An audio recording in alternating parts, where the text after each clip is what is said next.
Hello team, welcome to this insightful exploration titled Educational Technologies Issues. Should virtual synchronous teacher trainings replace traditional in-person trainings? I'm Agustin Cantu presenting on this spring for the EDTC 8375 course under the guidance of Dr. Matt Crossley. In our session today, we'll dive into the pivotal debate at the heart of modern educational practice, the potential shift from traditional in-person teacher trainings to virtual synchronous platforms.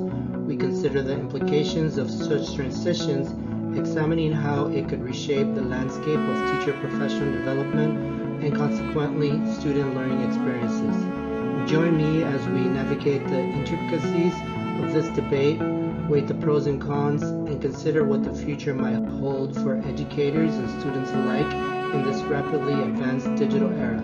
Let's get started.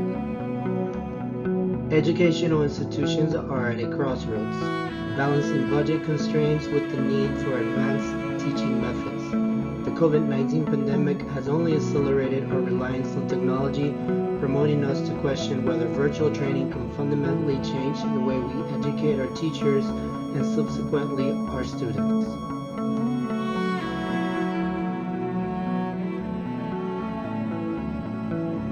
The history of teacher training reflects a journey through evolving educational theories and societal changes. Traditionally rooted in direct mentorship and community building, the rise of virtual synchronous training challenges the status quo, driven by the demand for flexibility and digital skill integration into teaching. Several assumptions underline our choice between virtual and in-person trainings. Can digital tools truly replace the in-person experience? Does virtual training offer greater access and convenience?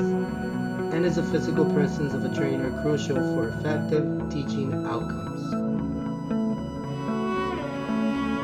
Proponents of virtual training argue it offers unmatched efficiency and accessibility, essential for integrating modern pedagogies. Critics, however, raise concerns about potential drawbacks such as decreased engagement and the challenge of providing hands-on experience virtually.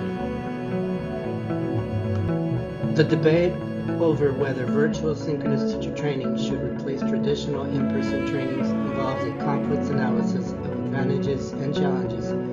Virtual trainings offer accessibility, flexibility, and the integration of digital tools, promoting a broader participation and potential cost savings.